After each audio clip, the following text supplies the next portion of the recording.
Hello ਬੇਟਾ। ਬੇਟਾ ਮੈਂ ਰਾਜਨ ਗੁਪਤਾ, ਤੁਹਾਡਾ ਸਾਇੰਸ ਟੀਚਰ। ਤੁਹਾਡਾ ਸਵਾਗਤ ਹੈ ਮੇਰੇ ਚੈਨਲ ਰਾਜਨ ਸਰ ਦੇ ਸਾਇੰਸ ਉੱਤਰ ਵਿੱਚ। ਬੇਟੇ ਇਸ ਵੀਡੀਓ 'ਚ ਆਪਾਂ 10ਵੀਂ ਕਲਾਸ ਦੀ ਜਿਹੜੀ ਸਾਇੰਸ ਹੈ, ਵਿਗਿਆਨ ਹੈ, ਉਸਦੇ 5ਵੇਂ ਲੈਸਨ ਦੇ, ਜਿਸ ਦਾ ਨਾਮ ਹੈ ਤੱਤਾਂ ਦਾ ਆਵਰਤੀ ਵਰਗੀਕਰਨ, ਉਹਦੇ ਸਾਰੇ ਪ੍ਰਸ਼ਨ ਉੱਤਰ ਜੋ ਸਾਡੇ ਸਿਲੇਬਸ ਅਨੁਸਾਰ ਸਾਡੀ ਬੁੱਕ ਦੇ ਵਿੱਚ ਦਿੱਤੇ ਗਏ ਨੇ, ਉਹ ਸਾਰੇ ਆਪਾਂ ਸੋਲਵ ਕਰਾਂਗੇ। ਇਸੇ ਚੈਪਟਰ ਦੀ PDF ਫਾਈਲ ਤੁਹਾਡੇ ਨਾਲ ਪਹਿਲਾਂ ਹੀ ਸ਼ੇਅਰ ਕਰ ਚੁੱਕੇ ਹਾਂ, ਜਿਹਦੇ ਵਿੱਚ ਸਾਰੇ ਪ੍ਰਸ਼ਨ ਉੱਤਰ ਸੋਲਵਡ ਤੁਹਾਡੇ ਨਾਲ ਸਾਂਝੇ ਕਰ ਚੁੱਕੇ ਆ। ਉਹਨਾਂ ਨੂੰ ਸਮਝਣ ਲਈ ਇਹ ਵੀਡੀਓ ਬਣਾਈ ਗਈ ਹੈ। ਬੇਟੇ ਸਭ ਤੋਂ ਦੇਖੋ, ਪਹਿਲਾਂ ਇਹ ਕੁਐਸਚਨ ਸਮਝਣ ਤੋਂ ਪਹਿਲਾਂ ਚਲੋ ਆਪਾਂ ਥੋੜ੍ਹੀ ਜਿਹੀ ਨਿਗਾਹ ਪੀਰੀਓਡਿਕ ਟੇਬਲ 'ਤੇ ਮਾਰ ਲਈਏ। ਤੁਹਾਡੇ ਸਕੂਲਾਂ ਦੇ ਵਿੱਚ ਸਾਰੇ ਕਿਤੇ ਇਹ ਪੀਰੀਓਡਿਕ ਟੇਬਲ ਛਪਿਆ ਹੋਏਗਾ। ਇਸ ਪੀਰੀਓਡਿਕ ਟੇਬਲ ਇਹਨੂੰ ਆਵਰਤੀ ਵਰਗ ਇਸ ਨੂੰ ਆਵਰਤੀ ਟੇਬਲ ਵੀ ਆਪਾਂ ਕਹਿ ਸਕਦੇ ਹੈਗੇ ਆ। ਇਹਦੇ ਵਿੱਚ ਜਿੰਨੇ ਤੱਤ ਨੇ, ਅੱਜ ਤੱਕ ਜਿੰਨਿਆਂ ਦੀ ਖੋਜ ਹੋਈ ਹੈ, ਜਿੰਨੀਆਂ ਧਾਤਾਂ ਅਧਾਤਾਂ ਦੀ ਖੋਜ ਹੋਈ ਹੈ, ਉਹ ਸਾਰੇ ਇਸ ਟੇਬਲ ਦੇ ਵਿੱਚ ਲਿਖੇ ਹੋਏ ਨੇ। ਇਸ ਟੇਬਲ ਦੀ ਸ਼ੁਰੂਆਤ ਹਾਈਡਰੋਜਨ ਤੋਂ ਹੁੰਦੀ ਹੈ, ਜਿਹਨੂੰ ਨੰਬਰ 1 ਦਿੱਤਾ ਗਿਆ ਹੈ, ਪਰਮਾਣੂ ਸੰਖਿਆ ਦੀ 1 ਹੈ। 2 ਨੰਬਰ 'ਤੇ ਹੀਲੀਅਮ ਹੈ, ਪਰਮਾਣੂ ਸੰਖਿਆ 2। ਫਿਰ ਲੀਥੀਅਮ ਪਰਮਾਣੂ ਸੰਖਿਆ 3, ਬਰੇਲੀਅਮ ਪਰਮਾਣੂ ਸੰਖਿਆ 4। ਇਸੇ ਤਰੀਕੇ ਨਾਲ ਬੋਰੋਨ, ਕਾਰਬਨ, ਨਾਈਟ੍ਰੋਜਨ, ਆਕਸੀਜਨ ਇੱਧਰ ਵੱਲ ਜਾਂਦੇ ਹੋਏ ਪਰਮਾਣੂ ਸੰਖਿਆ ਵੱਧ ਰਹੀ ਹੈ, ਯਾਨੀ ਖੱਬੇ ਤੋਂ ਸੱਜੇ ਹੱਥ ਵੱਲ ਜਾਂਦੇ ਹੋਏ ਇਹਦੇ 'ਚ ਪਰਮਾਣੂ ਸੰਖਿਆ ਵੱਧਦੀ ਚਲੀ ਜਾਂਦੀ ਹੈ, ਤਾਂ ਇਹ ਸਾਰੇ ਖਾਨੇ ਭਰਦੇ ਜਾਂਦੇ ਹੈ। ਇਸ ਤਰੀਕੇ ਨਾਲ ਇਸ ਪੀਰੀਓਡਿਕ ਟੇਬਲ 'ਚ 118 ਤੱਤਾਂ ਨੂੰ ਵਰਗੀਕ੍ਰਿਤ ਕੀਤਾ ਗਿਆ। ਇਸ 118 ਤੱਤਾਂ ਵਿੱਚੋਂ ਕੁਝ ਤੱਤ ਧਾਤਾਂ ਨੇ ਅਤੇ ਕੁਝ ਤੱਤ ਅਧਾਤਾਂ ਨੇ, ਅਤੇ ਕੁਝ ਇਹੋ ਜਿਹੇ ਤੱਤ ਵੀ ਨੇ ਜਿਨ੍ਹਾਂ 'ਚ ਦੋਵੇਂ ਗੁਣ ਹੁੰਦੇ ਨੇ, ਧਾਤਾਂ ਵਾਲੇ ਵੀ ਔਰ ਅਧਾਤਾਂ ਵਾਲੇ ਵੀ। ਤੁਸੀਂ ਇਹ ਯਾਦ ਰੱਖੋ ਕਿ ਪੀਰੀਓਡਿਕ ਟੇਬਲ 'ਚ ਜ਼ਿਆਦਾਤਰ ਧਾਤਾਂ ਹੁੰਦੀਆਂ ਨੇ। ਜਿੰਨੇ ਇਸ ਏਰੀਏ ਦੇ ਵਿੱਚ ਤੱਤ ਆ ਗਏ, ਜੋ ਮੈਂ ਲਾਈਨ ਖਿੱਚ ਰਿਹਾ, ਇਹ ਸਾਰੇ ਏਰੀਏ 'ਚ ਧਾਤਾਂ ਨੇ। ਬਾਕੀ ਜਿਹੜਾ ਆਹ ਵਾਲਾ ਹਿੱਸਾ ਬਚਦਾ ਹੈ, ਇਹ ਅਧਾਤਾਂ ਨੇ। ਕੁਛ ਤੱਤ ਨੀਚੇ ਬਣਾਏ ਹੋਏ ਨੇ, ਇਹ ਵੀ ਧਾਤਾਂ ਨੇ, ਲੇਕਿਨ ਇਹਨਾਂ ਦੀ ਜਿਹੜੀ ਵੇਰਵਾ ਹੈ ਉਹ ਆਪਣੇ ਸਿਲੇਬਸ ਤੋਂ ਬਾਹਰ ਹੈ, ਇਸ ਲਈ ਆਪਾਂ ਇਹਦੇ ਬਾਰੇ ਕੋਈ ਗੱਲ ਨਹੀਂ ਕਰਾਂਗੇ। ਵੈਸੇ ਸਾਡੇ ਸਿਲੇਬਸ ਅਨੁਸਾਰ ਪਹਿਲੇ 20 ਤੱਤ, ਯਾਨੀ ਕਿ ਕੈਲਸ਼ੀਅਮ ਤੱਕ ਹੀ ਸਾਨੂੰ ਸਿਲੇਬਸ ਦੇ ਵਿੱਚ ਜਾਣਕਾਰੀ ਦਿੱਤੀਆਂ ਗਈਆਂ ਨੇ, ਲੇਕਿਨ ਆਪਾਂ ਕੁਝ ਜਿਹੜੀਆਂ ਇੰਪੋਰਟੈਂਟ ਜਾਣਕਾਰੀਆਂ ਨੇ ਉਹ ਸਾਰੇ ਪੀਰੀਓਡਿਕ ਟੇਬਲ ਦੀਆਂ ਉਹ ਆਪਾਂ ਯਾਦ ਰੱਖਣੀਆਂ ਨੇ। ਤਾਂ ਮੇਨ ਗੱਲ ਇਹ ਯਾਦ ਰੱਖਣੀ ਹੈ ਕਿ ਜਿਹੜਾ ਮਾਡਰਨ ਪੀਰੀਓਡਿਕ ਟੇਬਲ ਹੈ, ਇਹਦੇ 'ਚ 118 ਤੱਤ ਨੇ, ਔਰ ਇਹਦੇ ਵਿੱਚ 7 ਪੀਰੀਅਡ ਨੇ। ਪੀਰੀਅਡ ਕਹਿੰਦੇ ਨੇ ਖੱਬੇ ਤੋਂ ਸੱਜੇ ਪਾਸੇ ਜਾਣ ਵਾਲੀ ਲਾਈਨ, ਜਿਵੇਂ ਪਹਿਲਾ ਪੀਰੀਅਡ, ਦੂਜਾ ਪੀਰੀਅਡ, ਤੀਜਾ ਪੀਰੀਅਡ, ਚੌਥਾ ਪੀਰੀਅਡ, ਪੰਜਵਾਂ, 6ਵਾਂ ਅਤੇ 7ਵਾਂ। 7 ਪੀਰੀਅਡ ਨੇ। ਔਰ ਬੇਟੇ 18 ਗਰੁੱਪ ਨੇ। ਦੇਖੋ, ਗਰੁੱਪ ਇਹਦੇ 'ਤੇ ਲਿਖੇ ਹੋਏ ਨੇ। ਜਿਵੇਂ ਜਿਹੜੀ ਪਹਿਲੀ ਲੰਬੀ ਲਾਈਨ ਹੈ ਉੱਪਰ ਤੋਂ ਨੀਚੇ ਤੱਕ, ਇਹਨੂੰ ਗਰੁੱਪ ਕਹਿੰਦੇ ਆ, ਇਹਨੂੰ ਅਸੀਂ ਫੈਮਿਲੀ ਵੀ ਕਹਿ ਸਕਦੇ ਹਾਂ। ਦੂਜਾ ਗਰੁੱਪ ਹੈਗਾ, ਫਿਰ ਤੀਜਾ, ਚੌਥਾ, ਪੰਜਵਾਂ, 6ਵਾਂ, 7ਵਾਂ, 8ਵਾਂ, 9ਵਾਂ, 10, 11, 12, 13, 14, 15, 16, 17, 18। ਇਸ ਤਰੀਕੇ ਨਾਲ 18 ਪੀਰੀਓਡਿਕ ਟੇਬਲ ਦੇ ਵਿੱਚ ਗਰੁੱਪ ਨੇ। ਸੋ ਬੇਟੇ ਇਹ ਸੀ ਕੁਝ ਮੇਨ ਜਾਣਕਾਰੀਆਂ ਜਿਹੜੀਆਂ ਮੈਂ ਤੁਹਾਡੇ ਨਾਲ ਸਾਂਝੀਆਂ ਕੀਤੀਆਂ। ਜ਼ਿਆਦਾ ਜਾਣਕਾਰੀ ਲਈ ਤੁਸੀਂ ਆਪਣੇ ਅਧਿਆਪਕ ਨਾਲ ਸੰਪਰਕ ਕਰ ਸਕਦੇ ਹੋ, ਉਹਨਾਂ ਤੋਂ ਡਿਟੇਲ ਪੁੱਛ ਸਕਦੇ ਹੋ। ਤਾਂ ਇਹ ਵੀਡੀਓ ਦਾ ਮੇਨ ਮਕਸਦ ਤੁਹਾਨੂੰ ਪੀਰੀਓਡਿਕ ਟੇਬਲ ਨਾਲ ਜੁੜੇ ਹੋਏ ਸਵਾਲਾਂ ਦੇ ਜਵਾਬ ਦੇਣ ਲਈ ਹੈ। ਇਸ ਲਈ ਆਓ ਹੁਣ ਆਪਾਂ ਇਹ ਪ੍ਰਸ਼ਨ ਉੱਤਰ ਕਰਦੇ ਹਾਂ। ਸਭ ਤੋਂ ਪਹਿਲਾ ਪ੍ਰਸ਼ਨ ਹੈ ਕਿ ਡਾਰਵੀਨੀਅਰ ਦੀ ਤਿੱਕੜੀਆਂ ਨਿਊਲੈਂਡ ਦੇ ਅਸ਼ਟਕਾਂ ਵਿੱਚ ਵੀ ਮਿਲਦੀਆਂ ਹਨ, ਤੁਲਨਾ ਕਰਕੇ ਪਤਾ ਕਰੋ। ਬੇਟੇ ਅਸਲ 'ਚ ਇਹ ਪੁਰਾਣੀਆਂ ਗੱਲਾਂ ਨੇ ਕਿ ਜਦੋਂ ਪੀਰੀਓਡਿਕ ਟੇਬਲ ਨਹੀਂ ਬਣਿਆ ਸੀ, ਸਭ ਤੋਂ ਪਹਿਲਾਂ ਜਿਹੜਾ ਡਾਰਵੀਨੀਅਰ ਵਿਗਿਆਨੀ ਸੀ, ਉਹਨੇ ਪੀਰੀਓਡਿਕ ਟੇਬਲ ਬਣਾਉਣ ਦੀ ਕੋਸ਼ਿਸ਼ ਕੀਤੀ ਸੀ। ਉਹਨੇ 3 ਤੱਤਾਂ ਨੂੰ ਇੱਕ ਗਰੁੱਪ 'ਚ ਰੱਖਿਆ ਸੀ। ਜਿਵੇਂ ਕਿ ਤੁਸੀਂ ਲਾਲ ਸਰਕਲ ਦੇਖ ਰਹੇ ਹੋ, ਇਹ 'ਚ 3 ਤੱਤਾਂ ਦਾ ਇੱਕ ਗਰੁੱਪ ਬਣਾਇਆ ਹੋਇਆ ਹੈ, ਜਿਹਨੂੰ ਲਿਖਿਆ ਹੈ ਡਾਰਵੀਨੀਅਰ ਦੀ ਤਿੱਕੜੀ। ਤਿੱਕੜੀ ਦਾ ਮਤਲਬ 3 ਤੱਤਾਂ ਦਾ ਸਮੂਹ। ਹੁਣ ਇਹ ਕਿਹੜੇ 3 ਤੱਤ ਨੇ? Li ਮੀਨਜ਼ ਲੀਥੀਅਮ, Na ਮਤਲਬ ਸੋਡੀਅਮ, K ਯਾਨੀ ਕਿ ਪੋਟਾਸ਼ੀਅਮ। ਬੇਟੇ ਇਹਨਾਂ ਦੇ ਗੁਣ ਆਪਸ ਦੇ ਵਿੱਚ ਮਿਲਦੇ ਜੁਲਦੇ ਸੀ, ਅਤੇ ਇਹਨਾਂ ਨੂੰ ਅਸੀਂ ਡਾਰਵੀਨੀਅਰ ਦੀ ਤਿੱਕੜੀ ਬੋਲਦੇ ਹਾਂ। ਠੀਕ ਹੈ। ਅੱਛਾ, ਇਸ ਦੇ ਵਿੱਚ ਕੁਝ ਕਮੀਆਂ ਸੀ, ਇਸ ਲਈ ਇਹ ਫੇਲ ਹੋ ਗਿਆ ਸੀ ਮਾਡਲ। ਫਿਰ ਦੂਜਾ ਜਿਹੜਾ ਮਾਡਲ ਆਇਆ ਸੀ ਉਹ ਸੀ ਨਿਊਲੈਂਡ ਦਾ ਅਸ਼ਟਕ। ਨਿਊਲੈਂਡ ਵਿਗਿਆਨੀ ਦਾ ਨਾਮ ਹੈ। ਅਸ਼ਟਕ ਅਸ਼ਟਕ ਦਾ ਮਤਲਬ ਹੁੰਦਾ 8। ਇਹ ਵਿਗਿਆਨੀ ਨੇ ਇਹ ਗੱਲ ਕਹੀ ਸੀ ਵੀ 7 ਤੱਤਾਂ ਤੋਂ ਬਾਅਦ ਜਿਹੜਾ 8ਵਾਂ ਤੱਤ ਆਉਂਦਾ ਹੈ ਉਹਦੇ ਗੁਣ ਪਹਿਲੇ ਤੱਤ ਨਾਲ ਮਿਲਦੇ ਜੁਲਦੇ ਨੇ। ਇਹ ਲਗਭਗ ਜਿਵੇਂ ਸੁਰ ਹੁੰਦੇ ਨੇ ਨਾ, ਸੁਰ ਉਵੇਂ ਹੈ। ਤੁਸੀਂ ਸੁਣਿਆ ਹੋਊਗਾ 7 ਸੁਰ ਹੁੰਦੇ ਨੇ, ਸਾ, ਰੇ, ਗਾ, ਮਾ, ਪਾ, ਧਾ, ਨੀ। ਮਿਊਜ਼ਿਕ ਦੇ ਵਿੱਚ ਇਹ 7 ਸੁਰ ਹੁੰਦੇ ਨੇ, ਔਰ ਨੀ ਤੋਂ ਬਾਅਦ ਜਿਹੜਾ 8ਵਾਂ ਸੁਰ ਹੈ ਉਹ ਦੁਬਾਰਾ ਤੋਂ ਸਾ ਆ ਜਾਂਦਾ ਹੈ। ਠੀਕ ਹੈ, ਯਾਨੀ ਕਿ ਜਿਹੜੀ 8ਵੀਂ ਚੀਜ਼ ਹੈ ਉਹਦੇ ਗੁਣ ਪਹਿਲੀ ਚੀਜ਼ ਨਾਲ ਮਿਲਦੇ ਜੁਲਦੇ ਨੇ। ਇਹੀ ਨਿਊਲੈਂਡ ਨੇ ਕਿਹਾ ਸੀ ਕਿ 8ਵੇਂ ਤੱਤ ਦੇ ਗੁਣ ਪਹਿਲੇ ਗੁਣ ਨਾਲ ਮਿਲਦੇ ਜੁਲਦੇ ਹੋਣਗੇ। ਹੁਣ ਨਿਊਲੈਂਡ ਨੇ ਜਦੋਂ ਇਹ ਬਣਾਏ ਅਸ਼ਟਕ, ਉਹਨੇ ਸ਼ੁਰੂਆਤ ਕੀਤੀ ਹਾਈਡਰੋਜਨ ਤੋਂ। ਪਹਿਲਾ ਤੱਤ ਹਾਈਡਰੋਜਨ, ਫਿਰ ਲੀਥੀਅਮ, ਫਿਰ ਬਰੇਲੀਅਮ, ਬੋਰੋਨ, ਕਾਰਬਨ, ਨਾਈਟ੍ਰੋਜਨ ਅਤੇ ਆਕਸੀਜਨ। ਤਾਂ ਬੇਟੇ ਇਹ ਜਿਹੜੇ 7 ਤੱਤ ਸੀਗੇ, ਇਦੋਂ ਬਾਅਦ ਜਿਹੜਾ 8ਵਾਂ ਤੱਤ ਨਿਊਲੈਂਡ ਨੇ ਲਿਖਿਆ ਉਹ ਸੀ ਫਲੋਰੀਨ। ਫਲੋਰੀਨ ਨੂੰ ਹਾਈਡਰੋਜਨ ਦੇ ਨੀਚੇ ਲਿਖਿਆ। ਉਹ ਕਿਉਂ ਲਿਖਿਆ? ਕਹਿੰਦਾ ਕਿ ਇਹਨਾਂ ਦੇ ਗੁਣ ਆਪਸ ਦੇ ਵਿੱਚ ਮਿਲਦੇ ਜੁਲਦੇ ਨੇ। ਠੀਕ ਹੈ, ਤਾਂ ਜਿਹੜੀ ਇਹ ਡਾਇਗਰਾਮ ਹੈ ਬੇਟੇ, ਇਹਦੇ ਵਿੱਚ ਨਿਊਲੈਂਡ ਦੇ ਅਸ਼ਟਕ ਵੀ ਸਾਨੂੰ ਸਮਝਾਏ ਗਏ ਨੇ, ਅਤੇ ਨਾਲ ਨਾਲ ਇਹ ਵੀ ਦਿਖਾਇਆ ਗਿਆ ਹੈ ਕਿ ਇਸੇ ਅਸ਼ਟਕ ਦੇ ਵਿੱਚ ਡਾਬਰਨੀਅਰ ਦੀ ਤਿੱਕੜੀ ਵੀ ਮੌਜੂਦ ਹੈ। ਇਸ ਲਈ ਇਹਦਾ ਉੱਤਰ ਹੈ ਹਾਂ, ਡਾਬਰਨੀਅਰ ਦੀਆਂ ਤਿੱਕੜੀਆਂ ਨਿਊਲੈਂਡ ਦੇ ਅਸ਼ਟਕਾਂ ਵਿੱਚ ਵੀ ਮਿਲਦੀਆਂ ਹਨ। ਉਦਾਹਰਨ ਲਈ ਡਾਬਰਨੀਅਰ ਦੀ ਪਹਿਲੀ ਤਿੱਕੜੀ ਦੇ ਤਿੰਨੋਂ ਤੱਤ ਲੀਥੀਅਮ, ਸੋਡੀਅਮ ਅਤੇ ਪੋਟਾਸ਼ੀਅਮ ਨਿਊਲੈਂਡ ਦੇ ਅਸ਼ਟਕਾਂ ਵਿੱਚ ਰੇ ਭਾਗ ਵਿੱਚ ਮਿਲਦੇ ਨੇ। ਆਹ ਦੇਖੋ, ਆਹ ਰੇ ਭਾਗ ਹੈ, ਯਾਨੀ ਕਿ ਦੂਜਾ ਜਿਹੜਾ ਗਰੁੱਪ ਹੈ ਉਹਦੇ ਵਿੱਚ ਇਹ ਡਾਬਰਨੀਅਰ ਦੀ ਤਿੱਕੜੀ ਮਿਲਦੀ ਹੈ ਸਾਨੂੰ। ਹੁਣ ਦੂਜਾ ਪ੍ਰਸ਼ਨ, ਡਾਬਰਨੀਅਰ ਦੇ ਵਰਗੀਕਰਨ ਦੀਆਂ ਕੀ ਸੀਮਾਵਾਂ ਹਨ? ਸੀਮਾਵਾਂ ਕਹਿ ਲਓ, ਤਰੁਟੀਆਂ ਕਹਿ ਲਓ। ਠੀਕ ਹੈ, ਕੀ ਸੀ? ਡਾਬਰਨੀਅਰ ਦੇ ਵਰਗੀਕਰਨ ਦੀ ਮੁੱਖ ਸੀਮਾ ਇਹ ਸੀ ਕਿ ਡਾਬਰਨੀਅਰ ਉਸ ਸਮੇਂ ਤੱਕ ਗਿਆਤ ਤੱਤਾਂ ਵਿੱਚੋਂ ਕੇਵਲ 9 ਤੱਤਾਂ ਨੂੰ ਹੀ 3 ਤਿੱਕੜੀਆਂ ਵਿੱਚ ਵਰਗੀਕ੍ਰਿਤ ਕਰ ਸਕਿਆ। ਇਸ ਲਈ ਵਰਗੀਕਰਨ ਦਾ ਇਹ ਢੰਗ ਲਾਭਕਾਰੀ ਨਾ ਹੋਇਆ। ਬੇਟੇ ਤੁਹਾਨੂੰ ਦੱਸਿਆ ਹੈ ਕਿ ਡਾਬਰਨੀਅਰ ਪਹਿਲਾ ਵਿਗਿਆਨੀ ਸੀ ਜਿਹਨੇ ਤੱਤਾਂ ਦਾ ਵਰਗੀਕਰਨ ਕਰਨ ਦੀ ਕੋਸ਼ਿਸ਼ ਕੀਤੀ, ਪਰ ਉਸ ਸਮੇਂ ਜਿੰਨੇ ਵੀ 20-30 ਤੱਤ ਜਿੰਨੇ ਤੱਤਾਂ ਦੀ ਉਸ ਸਮੇਂ ਲੋਕਾਂ ਨੂੰ ਨੌਲੇਜ ਸੀ, ਉਹਨਾਂ ਵਿੱਚੋਂ ਡਾਬਰਨੀਅਰ ਕੇਵਲ 9 ਤੱਤਾਂ ਦੇ ਬਾਰੇ ਹੀ ਉਹਨਾਂ ਨੂੰ ਵਰਗੀਕ੍ਰਿਤ ਕਰ ਸਕਿਆ, ਬਾਕੀਆਂ ਨੂੰ ਨਹੀਂ ਕਰ ਸਕਿਆ। ਇਸ ਲਈ ਇਹਦੇ ਵਰਗੀਕਰਨ ਦਾ ਕੋਈ ਫਾਇਦਾ ਨਹੀਂ ਹੋਇਆ। ਫਿਰ ਦੂਜਾ ਮਾਡਲ ਸੀ ਨਿਊਲੈਂਡ ਵਾਲਾ। ਹੁਣ ਅਗਲਾ ਪ੍ਰਸ਼ਨ ਉਹਦੇ ਨਾਲ ਸੰਬੰਧਿਤ ਹੈ। ਨਿਊਲੈਂਡ ਸਿਧਾਂਤ ਦੀਆਂ ਤਰੁਟੀਆਂ ਜਾਂ ਕਮੀਆਂ ਕੀ ਹਨ? ਉਹਦੇ ਨਿਊਲੈਂਡ ਨੇ ਜਿਹੜਾ ਅਸ਼ਟਕ ਵਾਲਾ ਸਿਧਾਂਤ ਅਸੀਂ ਉੱਪਰ ਡਿਸਕਸ ਕੀਤਾ ਹੈ, ਵੈਸੇ ਤਾਂ ਉਹ ਬਹੁਤ ਵਧੀਆ ਸਿਧਾਂਤ ਸੀ, ਲੇਕਿਨ ਉਹਦੇ ਵਿੱਚ ਵੀ ਕੁਝ ਕਮੀਆਂ ਸੀ। ਉਹ ਕਮੀਆਂ ਅਸੀਂ ਦੱਸਣੀਆਂ ਨੇ। ਤਾਂ ਪਹਿਲੀ ਕਮੀ ਸੀ, ਨਿਊਲੈਂਡ ਦਾ ਅਸ਼ਟਕ ਸਿਧਾਂਤ ਕੇਵਲ ਕੈਲਸ਼ੀਅਮ ਤੱਕ ਹੀ ਲਾਗੂ ਹੁੰਦਾ ਸੀ, ਇਸ ਲਈ ਇਹ ਸਿਧਾਂਤ ਕੇਵਲ ਹਲਕੇ ਤੱਤਾਂ ਲਈ ਹੀ ਠੀਕ ਹੈ। ਠੀਕ ਹੈ ਬੇਟੇ, ਪਹਿਲੀ ਕਮੀ ਸੀ ਕਿ ਇਹ ਵੀ ਸਾਰੇ ਤੱਤਾਂ 'ਤੇ ਲਾਗੂ ਨਹੀਂ ਹੋ ਰਿਹਾ ਸੀ, ਇਹ ਕੇਵਲ ਕੈਲਸ਼ੀਅਮ ਤੱਤ 20ਵੇਂ ਤੱਤ ਤੱਕ ਹੀ ਲਾਗੂ ਹੋ ਰਿਹਾ ਸੀ।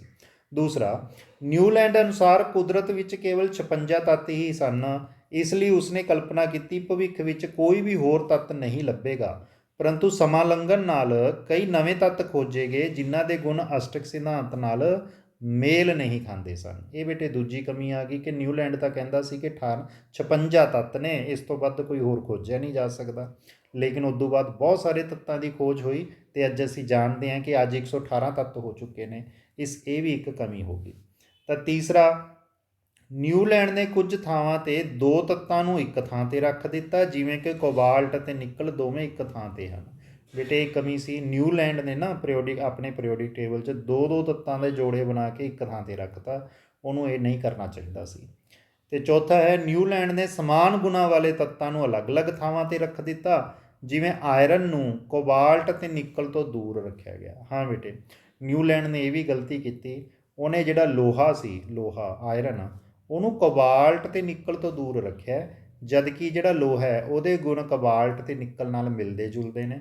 ਜਿਹਦੇ ਨਾਲ ਗੁਣ ਮਿਲਦੇ ਹੋਣ ਉਹਨੂੰ ਇੱਕੋ ਸਮੂਹ 'ਚ ਰੱਖਣਾ ਚਾਹੀਦਾ, ਪਰ ਨਿਊਲੈਂਡ ਨੇ ਉਹਨਾਂ ਨੂੰ ਅੱਡ-ਅੱਡ ਸਮੂਹਾਂ ਵਿੱਚ ਰੱਖਿਆ। ਤਾਂ ਇਸ ਤਰੀਕੇ ਨਾਲ ਨਿਊਲੈਂਡ ਦੇ 4 ਜਿਹੜੀਆਂ ਕਮੀਆਂ ਸਨ, ਤਰੁਟੀਆਂ ਸਨ। ਠੀਕ ਹੈ ਬੇਟੇ, ਆਓ ਅਗਲਾ ਪ੍ਰਸ਼ਨ ਕਰੀਏ। ਮੈਂਡਲੀਵ ਦੀ ਆਵਰਤੀ ਸਾਰਣੀ ਦੀ ਵਰਤੋਂ ਕਰਕੇ ਹੇਠ ਲਿਖੇ ਤੱਤਾਂ ਦੇ ਆਕਸਾਈਡਾਂ ਦੇ ਸੂਤਰਾਂ ਦਾ ਅਨੁਮਾਨ ਲਗਾਓ। ਬੇਟੇ ਸਾਨੂੰ ਕੁਝ ਤੱਤ ਇੱਥੇ ਦਿੱਤੇ ਗਏ ਨੇ, ਜਿਵੇਂ ਪੋਟਾਸ਼ੀਅਮ, ਕੇ ਦਾ ਮਤਲਬ ਪੋਟਾਸ਼ੀਅਮ, ਸੀ ਦਾ ਮਤਲਬ ਕਾਰਬਨ, Al ਦਾ ਮਤਲਬ ਐਲੂਮੀਨੀਅਮ, Si ਦਾ ਮਤਲਬ ਸਿਲੀਕਾਨ ਅਤੇ Ba ਦਾ ਮਤਲਬ ਬੇਰੀਅਮ। ਇਹਨਾਂ ਦੇ ਅਸੀਂ ਆਕਸਾਈਡਾਂ ਦੇ ਸੂਤਰ ਬਣਾਉਣੇ ਨੇ। ਆਕਸਾਈਡ ਦਾ ਮਤਲਬ ਵੀ ਇਹਨਾਂ ਨਾਲ ਆਕਸੀਜਨ ਜੋੜਨੀ ਹੈ। ਤਾਂ ਬੇਟੇ ਆਕਸੀਜਨ ਜੋੜ ਕੇ ਕਿਵੇਂ ਸੂਤਰ ਬਣ ਸਕਦੇ ਨੇ? ਦੇਖੋ ਉਹ ਇਹਨਾਂ ਦੀ ਸੰਯੋਜਕਤਾ ਤੋਂ ਪਤਾ ਲੱਗਦਾ ਹੈ। ਦੇਖੋ ਉਹਨੂੰ ਕਰਨ ਦਾ ਤਰੀਕਾ ਇਹ ਹੁੰਦਾ ਹੈ ਕਿ ਜਿਹੜੇ ਤੱਤ ਨਾਲ ਆਕਸੀਜਨ ਜੋੜਨੀ ਹੈ ਉਹ ਤੱਤ ਲਿਖ ਲਓ ਅਤੇ ਆਕਸੀਜਨ ਲਿਖ ਲਓ। ਫਿਰ ਉਹਦੇ ਪੈਰ 'ਚ ਉਹਦੀ ਸੰਯੋਜਕਤਾ ਲਿਖ ਲਓ। ਸੰਯੋਜਕਤਾ ਬੇਟੇ ਤੁਹਾਨੂੰ ਯਾਦ ਰੱਖਣੀ ਪੈਣੀ ਹੈ। ਪੋਟਾਸ਼ੀਅਮ ਦੀ ਸੰਯੋਜਕਤਾ 1 ਹੁੰਦੀ ਹੈ, ਆਕਸੀਜਨ ਦੀ ਸੰਯੋਜਕਤਾ 2 ਹੁੰਦੀ ਹੈ। ਔਰ ਫਿਰ ਤੁਸੀਂ ਕੀ ਕਰੋ, ਪੈਰ 'ਚ ਲਿਖਣ ਤੋਂ ਬਾਅਦ ਇਹਨੂੰ ਕ੍ਰਾਸ ਮਲਟੀਪਲਾਈ ਕਰ ਲਓ। ਜਿਹੜਾ ਇਹ 2 ਹੈ ਆਕਸੀਜਨ ਦੀ ਸੰਯੋਜਕਤਾ, ਇਹਨੂੰ K ਦੇ ਪੈਰ 'ਚ ਲਿਖ ਦਿਓ ਅਤੇ ਜਿਹੜਾ 1 ਹੈ ਇਹਨੂੰ ਆਕਸੀਜਨ ਦੇ ਪੈਰ 'ਚ ਲਿਖ ਦਿਓ। ਹੁਣ ਜੇ 2 ਨੂੰ K ਦੇ ਪੈਰ 'ਚ ਲਿਖਾਂਗੇ K2 ਬਣ ਗਿਆ, ਔਰ ਆਕਸੀਜਨ ਦੇ ਪੈਰ 'ਚ 1 ਲਿਖਣ ਦੀ ਸਾਨੂੰ ਬੇਟੇ ਜ਼ਰੂਰਤ ਨਹੀਂ ਹੈਗੀ, ਕਿਉਂਕਿ ਇਹ ਅੰਡਰਸਟੂਡ ਹੁੰਦਾ ਜਿਹਦੇ ਪੈਰ 'ਚ ਕੁਛ ਨਾ ਲਿਖਿਆ ਹੋਵੇ ਉਹਦਾ ਮਤਲਬ ਉਹ 1 ਹੈ। ਇਸ ਲਈ ਇਹਦਾ ਫਾਰਮੂਲਾ ਬਣ ਗਿਆ K2O ਯਾਨੀ ਪੋਟਾਸ਼ੀਅਮ ਆਕਸਾਈਡ। ਇਸੇ ਤਰੀਕੇ ਨਾਲ ਸਾਡੇ ਤੋਂ ਕਾਰਬਨ ਬਾਰੇ ਪੁੱਛਿਆ ਗਿਆ ਸੀ ਕਿ ਕਾਰਬਨ ਅਤੇ ਆਕਸੀਜਨ ਜਦੋਂ ਜੁੜਨਗੇ ਕੀ ਫਾਰਮੂਲਾ ਬਣੇਗਾ। ਤਾਂ ਬੇਟੇ ਯਾਦ ਰੱਖੋ, ਕਾਰਬਨ ਦੀ ਸੰਯੋਜਕਤਾ 4 ਹੈ, ਆਕਸੀਜਨ ਦੀ 2 ਹੈ। ਇਹਨਾਂ ਨੂੰ ਕ੍ਰਾਸ ਮਲਟੀਪਲਾਈ ਕਰਕੇ ਲਿਖ ਦਿਓ ਤਾਂ ਫਾਰਮੂਲਾ ਬਣ ਗਿਆ C2O4। ਹੁਣ ਦੇਖੋ ਵੀ ਕੀ ਇਹ ਇੱਕੋ ਪਹਾੜੇ 'ਤੇ ਕੱਟਦੇ ਨੇ? ਦੇਖੋ ਇਹ 2 ਅਤੇ 4 2 ਦੇ ਪਹਾੜੇ 'ਤੇ ਕੱਟਦੇ ਨੇ ਅਤੇ ਇਹਨਾਂ ਨੂੰ ਕੱਟ ਦਿਓ। ਅਗਰ ਇਹਨੂੰ 2 ਨਾਲ ਕੱਟ ਦਈਏ ਤਾਂ C1 ਰਹਿ ਜੂ, ਜਿਹੜਾ ਕਿ 1 ਲਿਖਣ ਦੀ ਜ਼ਰੂਰਤ ਨਹੀਂ, ਅਤੇ O2 ਰਹਿ ਜੂਗਾ, ਉਹ ਅਸੀਂ ਲਿਖ ਦਾਂਗੇ। ਤਾਂ ਇਸ ਤਰੀਕੇ ਨਾਲ ਫਾਰਮੂਲਾ ਬਣ ਜਾਏਗਾ CO2। ਹੁਣ ਅਗਲਾ ਫਾਰਮੂਲਾ ਐਲੂਮੀਨੀਅਮ ਅਤੇ ਆਕਸੀਜਨ ਦੇ ਦਰਮਿਆਨ ਬਣਾਉਣਾ ਹੈ। ਐਲੂਮੀਨੀਅਮ ਦੀ ਸੰਯੋਜਕਤਾ 3 ਹੁੰਦੀ ਹੈ, ਆਕਸੀਜਨ ਦੀ ਸੰਯੋਜਕਤਾ 2 ਹੁੰਦੀ ਹੈ। ਕ੍ਰਾਸ ਮਲਟੀਪਲਾਈ ਕਰੋਗੇ ਤਾਂ ਫਾਰਮੂਲਾ ਬਣ ਜੂਗਾ Al2O3। ਫਿਰ ਅਗਲਾ ਜਿਹੜਾ ਹੈਗਾ ਤੱਤ ਉਹ ਹੈਗਾ ਸਿਲੀਕੌਨ। ਸਿਲੀਕੌਨ ਅਤੇ ਆਕਸੀਜਨ ਦੇ ਵਿਚਕਾਰ ਅਸੀਂ ਬੌਂਡ ਬਣਾਉਣੇ ਨੇ, ਬੰਧਨ ਬਣਾਉਣੇ ਨੇ। ਸਿਲੀਕੌਨ ਦੀ ਸੰਯੋਜਕਤਾ 4 ਹੁੰਦੀ ਹੈ, ਆਕਸੀਜਨ ਦੀ 2। ਤਾਂ ਇਹਨੂੰ ਕ੍ਰਾਸ ਮਲਟੀਪਲਾਈ ਕਰਕੇ ਫਾਰਮੂਲਾ ਬਣੇਗਾ Si2O4। ਹੁਣ ਬੇਟੇ 2 ਅਤੇ 4 2 ਦੇ ਪਹਾੜੇ 'ਤੇ ਕੱਟਦੇ ਆ ਤਾਂ ਇਹਨੂੰ ਕੱਟ ਦਿਓ ਤਾਂ ਫਾਰਮੂਲਾ ਰਹਿ ਜਾਏਗਾ Si1O2। ਠੀਕ ਹੈ ਬੇਟੇ। ਨੈਕਸਟ ਹੈ ਬੇਰੀਅਮ ਅਤੇ ਆਕਸੀਜਨ ਦੇ ਵਿਚਕਾਰ ਅਸੀਂ ਦੱਸਣਾ ਸੀ ਵੀ ਕਿਹੜਾ ਫਾਰਮੂਲਾ ਬਣੇਗਾ। ਹੁਣ ਯਾਦ ਰੱਖੋ, ਬੇਰੀਅਮ ਦੀ ਸੰਯੋਜਕਤਾ ਵੀ 2 ਹੈ, ਆਕਸੀਜਨ ਦੀ ਵੀ 2 ਹੈ। ਕ੍ਰਾਸ ਮਲਟੀਪਲਾਈ ਕਰ ਦਿਓ ਤਾਂ ਫਾਰਮੂਲਾ ਇੱਕ ਵਾਰ ਤਾਂ ਫਾਰਮੂਲਾ ਬਣ ਗਿਆ Ba2O2। ਬਟ 2 ਅਤੇ 2 ਦੋਨੇ 2 ਦੇ ਪਹਾੜੇ 'ਤੇ ਜਾਂਦੇ ਨੇ, 2 ਦੇ ਪਹਾੜੇ 'ਤੇ ਕੱਟ ਕੇ ਇਹ ਫਾਰਮੂਲਾ ਬਣ ਜਾਏਗਾ BaO। ਤਾਂ ਇਹ ਸਾਡਾ ਉੱਤਰ ਆ ਗਿਆ ਕਿ ਇਹ ਤੋਂ ਇਹ ਵਾਲੇ ਆਕਸਾਈਡ ਬਣਨਗੇ। ਠੀਕ ਹੈ ਬੇਟੇ। ਅਗਲਾ ਪ੍ਰਸ਼ਨ ਹੈ, ਗੈਲੀਅਮ ਤੋਂ ਇਲਾਵਾ ਕਿਹੜੇ ਕਿਹੜੇ ਤੱਤਾਂ ਦੀ ਖੋਜ ਕੀਤੀ ਜਾ ਚੁੱਕੀ ਹੈ ਜਿਨ੍ਹਾਂ ਲਈ ਮੈਂਡਲੀਫ ਨੇ ਆਪਣੀ ਆਵਰਤੀ ਸਾਰਣੀ ਵਿੱਚ ਖਾਲੀ ਥਾਵਾਂ ਛੱਡ ਦਿੱਤੀਆਂ ਸਨ? ਕੋਈ 2 ਦੇ ਨਾਮ ਦੱਸੋ। ਬੇਟੇ ਮੈਂਡਲੀਫ ਇੱਕ ਤੀਸਰਾ ਵਿਗਿਆਨੀ ਹੈ ਜਿਹਨੇ ਪੀਰੀਓਡਿਕ ਟੇਬਲ ਬਣਾਉਣ ਦੀ ਕੋਸ਼ਿਸ਼ ਕਰੀ ਸੀਗੀ, ਅਤੇ ਉਹਨੇ ਆਪਣੀ ਪੀਰੀਓਡਿਕ ਟੇਬਲ 'ਚ ਕੁਝ ਥਾਵਾਂ ਖਾਲੀ ਛੱਡੀਆਂ ਸੀ। ਉਹ ਕਹਿੰਦਾ ਸੀ ਕਿ ਇਹਨਾਂ ਥਾਵਾਂ 'ਤੇ ਨਵੇਂ ਤੱਤ ਦੀ ਖੋਜ ਹੋਣੀ ਹੈ। ਤਾਂ ਬਾਅਦ ਵਿੱਚ ਕੁਝ ਖੋਜਾਂ ਹੋਈਆਂ ਅਤੇ ਉਹਨਾਂ ਦਾ ਨਾਮ ਪੁੱਛਿਆ ਗਿਆ ਵੀ ਉਹਨੇ ਕਿਹੜੀਆਂ ਖੋਜਾਂ ਹੋਈਆਂ ਅਤੇ ਕਿਹਨੂੰ ਉਹਦੇ ਮੈਂਡਲੀਫ ਦੇ ਟੇਬਲ ਵਿੱਚ ਰੱਖਿਆ ਗਿਆ। ਤਾਂ ਤੁਸੀਂ ਯਾਦ ਰੱਖੋ ਕਿ ਇੱਕ ਤਾਂ ਉਹ ਤੱਤ ਹੈਗਾ ਸਕੈਂਡੀਅਮ ਅਤੇ ਦੂਸਰਾ ਤੱਤ ਹੈਗਾ ਜਰਮੇਨੀਅਮ। ਠੀਕ ਹੈ ਬੇਟੇ, ਸਕੈਂਡੀਅਮ ਅਤੇ ਜਰਮੇਨੀਅਮ। ਅਗਲਾ ਪ੍ਰਸ਼ਨ, ਮੈਂਡਲੀਫ ਨੇ ਆਪਣੀ ਆਵਰਤੀ ਸਾਰਣੀ ਤਿਆਰ ਕਰਨ ਲਈ ਕਿਹੜਾ ਮਾਪਦੰਡ ਅਪਣਾਇਆ? ਬੇਟੇ ਬਹੁਤ ਇੰਪੋਰਟੈਂਟ ਕੁਐਸਚਨ ਹੈ ਇਹ। ਠੀਕ ਹੈ, ਮੈਂਡਲੀਫ ਨੇ ਆਪਣੀ ਆਵਰਤੀ ਸਾਰਣੀ ਤਿਆਰ ਕਰਨ ਲਈ 2 ਮਾਪਦੰਡ ਅਪਣਾਏ ਸੀ। ਉਹਨੇ ਜਦੋਂ ਮੈਂਡਲੀਫ ਨੇ ਆਪਣਾ ਟੇਬਲ ਬਣਾਇਆ ਸੀ ਨਾ, 2 ਉਹਨੇ ਰੂਲ ਰੱਖੇ ਸੀ ਬਣਾ ਕੇ। ਪਹਿਲਾ ਰੂਲ ਸੀਗਾ ਵੱਧਦਾ ਪਰਮਾਣੂ ਪੁੰਜਕਰਮ। ਉਹ ਕਹਿੰਦਾ ਉਹਨੇ ਜਿਹੜੇ ਤੱਤ ਰੱਖੇ ਸੀ ਇਸ ਹਿਸਾਬ ਨਾਲ ਰੱਖੇ ਸੀ। ਪਹਿਲਾਂ ਉਹ ਤੱਤ ਰੱਖਿਆ ਸੀ ਜਿਹਦਾ ਪਰਮਾਣੂ ਪੁੰਜ ਘੱਟ ਸੀ, ਬਾਅਦ ਵਿੱਚ ਉਹ ਤੱਤ ਆਏ ਜਿਨ੍ਹਾਂ ਦਾ ਪਰਮਾਣੂ ਪੁੰਜ ਜ਼ਿਆਦਾ ਸੀ।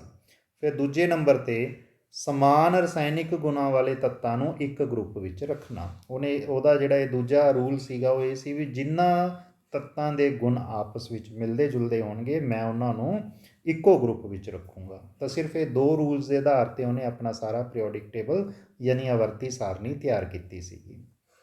ਅਗਲਾ ਪ੍ਰਸ਼ਨ, ਤੁਹਾਡੇ ਵਿਚਾਰ ਅਨੁਸਾਰ ਨੋਬਲ ਗੈਸਾਂ ਨੂੰ ਵੱਖਰੇ ਗਰੁੱਪ ਵਿੱਚ ਕਿਉਂ ਰੱਖਿਆ ਗਿਆ ਹੈ? ਬੇਟੇ ਇਹ ਵੀ ਪ੍ਰਸ਼ਨ ਬਹੁਤ ਜ਼ਿਆਦਾ ਇੰਪੋਰਟੈਂਟ ਹੈ। ਇਹ ਦੇਖੋ, ਇਹ ਅਕਸਰ ਪੇਪਰਾਂ 'ਚ ਪੁੱਛਿਆ ਜਾਂਦਾ ਹੈ। ਤਾਂ ਉੱਤਰ ਹੈ ਜੀ, ਜਿਹੜੀਆਂ ਨੋਬਲ ਗੈਸਾਂ ਨੇ ਹੀਲੀਅਮ, ਨਿਆਨ, ਆਰਗਨ, ਕ੍ਰਿਪਟੌਨ ਅਤੇ ਜ਼ੀਨੌਨ, ਇਹ ਜਿਹੜੀਆਂ ਹੈਗੀਆਂ 5 ਨਾਵਲ ਗੈਸਾਂ ਨੇ। ਇਹਨਾਂ ਨੂੰ ਵੱਖਰੇ ਗਰੁੱਪ ਵਿੱਚ ਇਸ ਲਈ ਰੱਖਿਆ ਗਿਆ ਹੈ ਕਿਉਂਕਿ ਇਹ ਰਸਾਇਣਿਕ ਤੌਰ 'ਤੇ ਅਕਿਰਿਆਸ਼ੀਲ ਹਨ। ਅਕਿਰਿਆਸ਼ੀਲ ਦਾ ਮਤਲਬ ਇਹ ਕਿਸੇ ਨਾਲ ਕਿਰਿਆ ਨਹੀਂ ਕਰਦੀਆਂ, ਇਸ ਲਈ ਇਹਨਾਂ ਦੇ ਗੁਣ ਬਾਕੀ ਤੱਤਾਂ ਨਾਲ ਮੇਲ ਨਹੀਂ ਖਾਂਦੇ। ਬੇਟੇ ਇਹਨਾਂ ਤੱਤਾਂ ਤੋਂ ਇਲਾਵਾ ਬਾਕੀ ਜਿਹੜੇ ਤੱਤ ਨੇ ਨਾ, ਜਿੰਨੀਆਂ ਧਾਤਾਂ ਨੇ, ਉਹ ਕਿਸੇ ਨਾ ਕਿਸੇ ਚੀਜ਼ ਨਾਲ ਕਿਰਿਆ ਕਰਦੀਆਂ ਨੇ, ਬਟ ਇਹ ਨਹੀਂ ਕਿਰਿਆ ਕਰਦੀਆਂ। ਇਸ ਲਈ ਇਹਨਾਂ ਨੂੰ ਪੀਰੀਓਡਿਕ ਟੇਬਲ 'ਚ ਅਲੱਗ ਤੋਂ ਰੱਖਿਆ ਗਿਆ।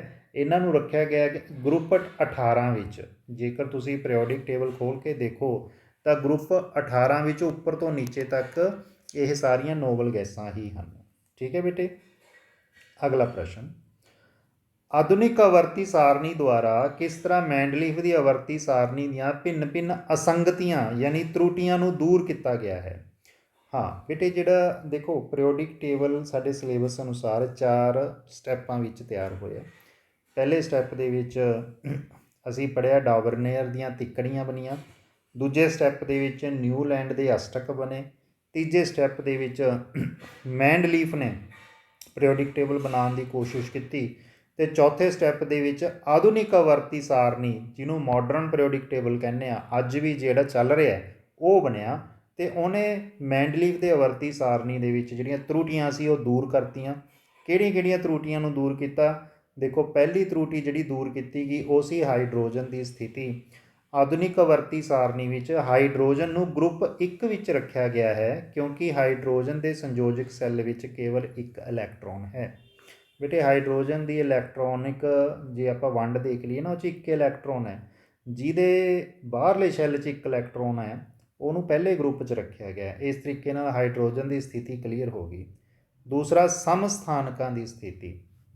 ਆਧੁਨਿਕ ਆਵਰਤੀ ਸਾਰਣੀ ਵਿੱਚ ਤੱਤਾਂ ਦੇ ਸਮਸਥਾਨਕਾਂ ਨੂੰ ਇੱਕੋ ਸਥਾਨ ਹੀ ਦਿੱਤਾ ਗਿਆ ਹੈ ਕਿਉਂਕਿ ਕਿਸੇ ਵੀ ਤੱਤ ਦੇ ਵੱਖ-ਵੱਖ ਸਮਸਥਾਨਕਾਂ ਦਾ ਪਰਮਾਣੂ ਅੰਕ ਸਮਾਨ ਹੁੰਦਾ ਹੈ। ਹੁਣ ਬੇਟੇ ਇੱਥੇ ਮੈਂ ਤੁਹਾਨੂੰ ਸਮਝਾਉਣਾ, ਇਹ ਸਮਸਥਾਨਕ ਉਹ ਹੁੰਦੇ ਨੇ ਜਿਨ੍ਹਾਂ ਦੀ ਪਰਮਾਣੂ ਸੰਖਿਆ ਬਰਾਬਰ ਹੋਵੇ ਪਰੰਤੂ ਪਰਮਾਣੂ ਪੁੰਜ ਅਲੱਗ-ਅਲੱਗ ਹੋਵੇ।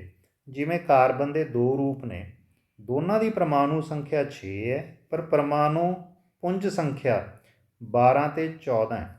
ਠੀਕ ਹੈ, ਯਾਨੀ ਕਿ ਇਹਦਾ ਭਾਰ 12 ਮੰਨਿਆ ਜਾਂਦਾ, ਇਹਦਾ ਭਾਰ 14, ਲੇਕਿਨ ਪਰਮਾਣੂ ਸੰਖਿਆ ਦੋਨਾਂ ਦਾ 6 ਹੈ। ਤਾਂ ਇਹ 2 ਰੂਪ ਨੇ ਕਾਰਬਨ ਦੇ, ਦੋਨਾਂ ਨੂੰ ਇੱਕੋ ਥਾਂ 'ਤੇ ਰੱਖਿਆ ਗਿਆ ਕਿਉਂਕਿ ਅਸੀਂ ਉਹਨੂੰ ਭਾਰਾਂ ਦੇ ਹਿਸਾਬ ਨਾਲ ਨਹੀਂ ਰੱਖਿਆ, ਪੁੰਜ ਦੇ ਹਿਸਾਬ ਨਾਲ ਨਹੀਂ ਰੱਖਿਆ, ਅਸੀਂ ਉਹਨੂੰ ਪਰਮਾਣੂ ਸੰਖਿਆ ਦੇ ਹਿਸਾਬ ਨਾਲ ਰੱਖਿਆ। ਉਹ ਬਰਾਬਰ ਹੈ, ਉਹ 6 ਹੈ। ਠੀਕ ਹੈ ਬੇਟੇ।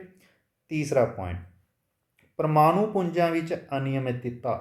ਮੈਂਡਲੀਫ ਦੀ ਆਵਰਤੀ ਸਾਰਣੀ ਵਿੱਚ ਇੱਕ ਤੱਤ ਤੋਂ ਦੂਜੇ ਤੱਤ ਵੱਲ ਅੱਗੇ ਵਧਣ ਨਾਲ ਪਰਮਾਣੂ ਪੁੰਜ ਨਿਯਮਿਤ ਰੂਪ ਨਾਲ ਨਹੀਂ ਵੱਧਦੇ, ਜਦੋਂ ਕਿ ਆਧੁਨਿਕ ਆਵਰਤੀ ਸਾਰਣੀ ਵਿੱਚ ਪਰਮਾਣੂ ਅੰਕ ਨਿਯਮਿਤ ਰੂਪ ਵਿੱਚ ਵੱਧਦੇ ਕ੍ਰਮ ਵਿੱਚ ਵਿਵਸਥਿਤ ਹਨ। ਬੇਟੇ, ਮੈਂਡਲੀਫ ਦੀ ਜਿਹੜੀ ਸਾਰਣੀ ਸੀ ਨਾ, ਉਹਨੇ ਪਰਮਾਣੂ ਪੁੰਜਾਂ ਦੇ ਵੱਧਦੇ ਕ੍ਰਮ 'ਚ ਬਣਾਈ ਸੀ, ਲੇਕਿਨ ਉਹ ਪਰਮਾਣੂ ਪੁੰਜ ਇੱਕ ਪੁਆਇੰਟ ਕਰਕੇ ਨਹੀਂ ਵੱਧ ਰਹੇ ਸੀ। ਕਿਸੇ ਪੁਆਇੰਟ 'ਤੇ 2 ਪਰਮਾਣੂ ਪੁੰਜ ਵੱਧ ਜਾਂਦਾ, ਕਿਤੇ 4 ਵੱਧ ਜਾਂਦਾ, ਕਿਤੇ 10 ਵੱਧ ਜਾਂਦਾ। ਇਸ ਤਰੀਕੇ ਨਾਲ ਉਹ 'ਚ ਅਨਿਯਮਿਤਤਾ ਸੀ।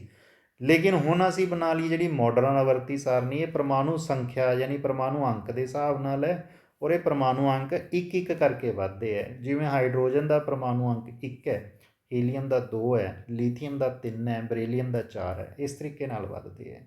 ਠੀਕ ਹੈ ਬੇਟੇ। ਅਗਲਾ ਪ੍ਰਸ਼ਨ, ਮੈਗਨੀਸ਼ੀਅਮ ਦੀ ਤਰ੍ਹਾਂ ਰਸਾਇਣਿਕ ਕਿਰਿਆਸ਼ੀਲਤਾ ਦਿਖਾਉਣ ਵਾਲੇ 2 ਤੱਤਾਂ ਦੇ ਨਾਮ ਦੱਸੋ। ਤੁਹਾਡੀ ਚੋਣ ਦਾ ਕੀ ਆਧਾਰ ਹੈ? ਬੇਟੇ, ਮੈਗਨੀਸ਼ੀਅਮ ਦੀ ਤਰ੍ਹਾਂ ਰਸਾਇਣਿਕ ਕਿਰਿਆਸ਼ੀਲਤਾ, ਜਿਹੜੇ ਮੈਗਨੀਸ਼ੀਅਮ ਵਰਗ ਜਿੰਨੇ ਕਿਰਿਆਸ਼ੀਲ ਹਨ ਉਹ ਕਿਹੜੇ ਤੱਤ ਨੇ? ਇੱਕ ਤਾਂ ਬਰੇਲੀਅਮ ਅਤੇ ਦੂਸਰਾ ਕੈਲਸ਼ੀਅਮ। ਇਹ 2 ਤੱਤ ਨੇ। ਹੁਣ ਸਾਨੂੰ ਪੁੱਛਿਆ ਗਿਆ ਵੀ ਇਹਦਾ ਆਧਾਰ ਕੀ ਹੈ, ਕਿਉਂ ਹੈ ਇਸ ਤਰ੍ਹਾਂ।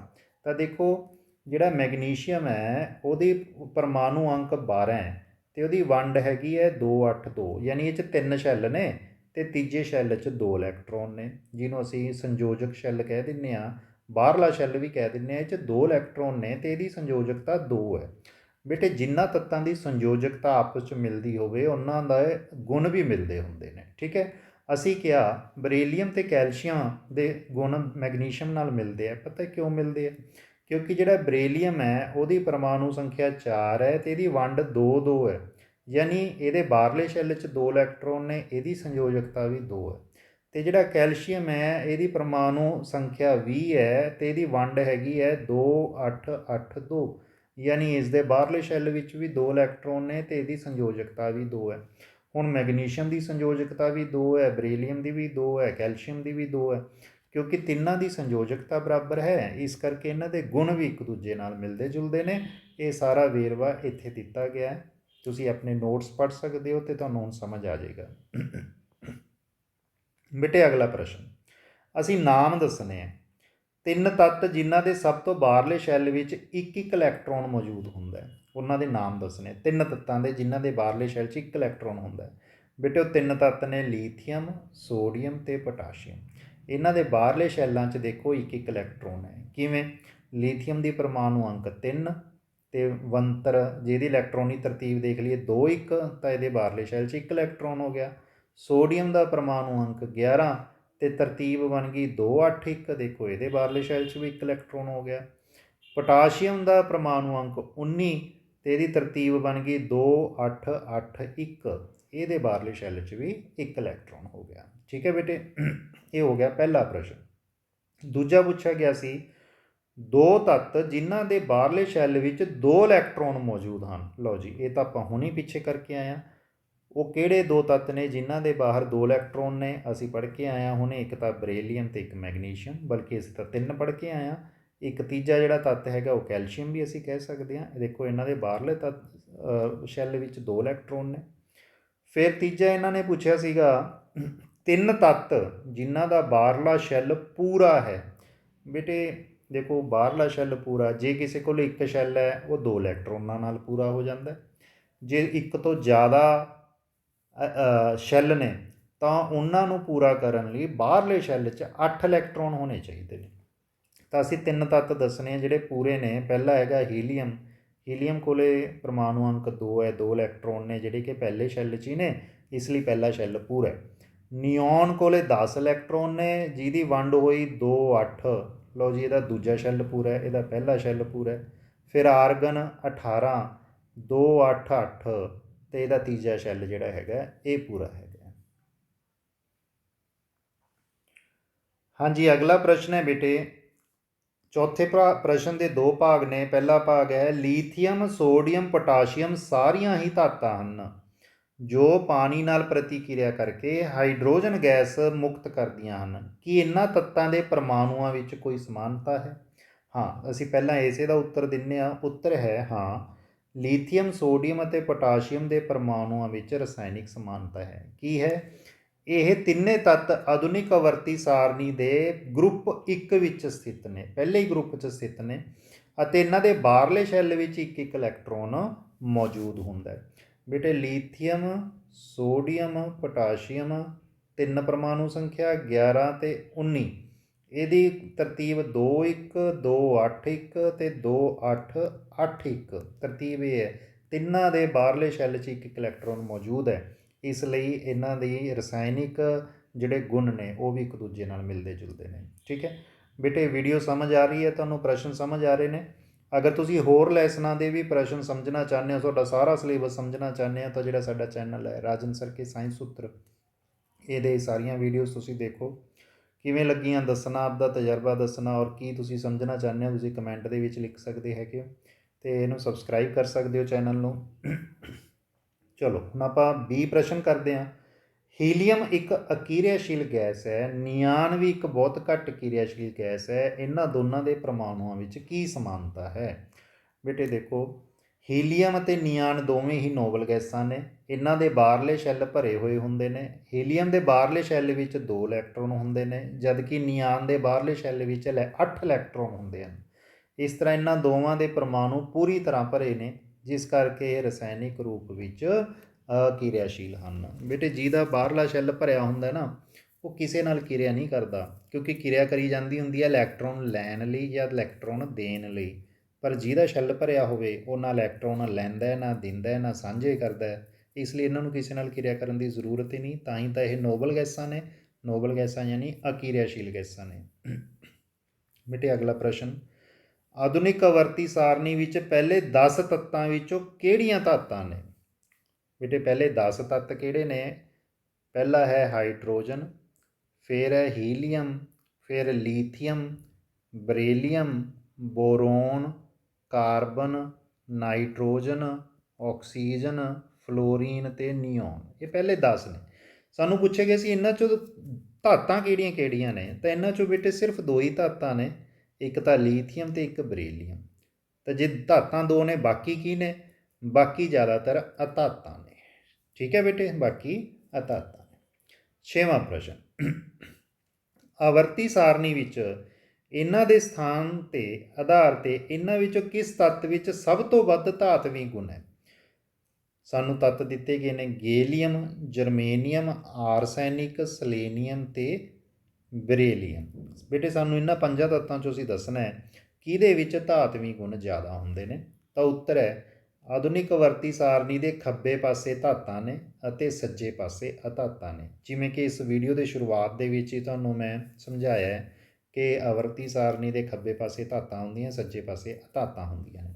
ਤਾਂ ਇਹਨਾਂ ਵਿੱਚੋਂ ਜਿਹੜਾ ਬਰੇਲੀਅਮ ਤੱਤ ਹੈ 5 ਤੱਤਾਂ 'ਚੋਂ, ਉਹ ਖੱਬੇ ਪਾਸੇ ਸਥਿਤ ਹੈ, ਇਸ ਲਈ ਇਹਦੇ ਵਿੱਚ ਧਾਤ ਵਾਲਾ ਗੁਣ ਸਭ ਤੋਂ ਜ਼ਿਆਦਾ ਹੈ। ਸਮਝ ਗਏ ਬੇਟੇ? ਜੇ ਬਾਕੀ ਤੱਤ ਨੇ ਜਿਹੜੇ ਉਹ ਸੱਜੇ ਪਾਸੇ ਨੇ ਜਾਂ ਵਿਚਕਾਰ ਜੇ ਨੇ, ਇਸ ਕਰਕੇ ਉਹਨਾਂ 'ਚ ਧਾਤ ਵਾਲਾ ਗੁਣ ਘੱਟ ਹੈ। ਹੁਣ ਆ ਗਏ ਬੇਟੇ ਅਭਿਆਸ ਦੇ ਪ੍ਰਸ਼ਨ। ਪਹਿਲਾ ਪ੍ਰਸ਼ਨ, ਆਵਰਤੀ ਸਾਰਣੀ ਵਿੱਚ ਖੱਬੇ ਤੋਂ ਸੱਜੇ ਪਾਸੇ ਵੱਲ ਜਾਣ ਨਾਲ ਤਰਤੀਬਵਾਰ ਕਿਹੜਾ ਕਥਨ ਸੱਚ ਨਹੀਂ ਹੈ? ਪਹਿਲਾ, ਤੱਤਾਂ ਦਾ ਧਾਤਵੀ ਸੁਭਾਅ ਘਟਦਾ ਹੈ। ਦੂਜਾ, ਸੰਯੋਜਕ ਇਲੈਕਟ੍ਰੋਨਾਂ ਦੀ ਸੰਖਿਆ ਵੱਧ ਜਾਂਦੀ ਹੈ। ਤੀਜਾ, ਪਰਮਾਣੂ ਸੌਖ ਨਾਲ ਇਲੈਕਟ੍ਰੋਨ ਨੂੰ ਗਵਾ ਦਿੰਦਾ ਹੈ। ਚੌਥਾ, ਇਹਨਾਂ ਦੇ ਆਕਸਾਈਡ ਵਧੇਰੇ ਤੇਜ਼ਾਬੀ ਹੋ ਜਾਂਦੇ ਨੇ। ਬੇਟੇ ਇਹਨਾਂ ਨੇ ਪੁੱਛਿਆ ਵੀ ਜੇ ਅਸੀਂ ਖੱਬੇ ਤੋਂ ਸੱਜੇ ਪਾਸੇ ਵੱਲ ਜਾਈਏ ਪੀਰੀਓਡਿਕ ਟੇਬਲ 'ਚ ਕਿਹੜਾ ਕਥਨ ਸੱਚ ਨਹੀਂ ਹੈ? ਤਾਂ ਯਾਦ ਰੱਖੋ ਜਿਹੜਾ ਸੀ ਕਥਨ ਹੈ ਵੀ ਪਰਮਾਣੂ ਸੌਖ ਨਾਲ ਇਲੈਕਟ੍ਰੋਨ ਨੂੰ ਗਵਾ ਦਿੰਦਾ ਹੈ, ਇਹ ਸੱਚ ਨਹੀਂ ਹੈਗਾ, ਇਹ ਗਲਤ ਹੈ, ਝੂਠ ਹੈ। ਤਾਂ ਇਹਦਾ ਉੱਤਰ ਸੀ ਆ ਗਿਆ।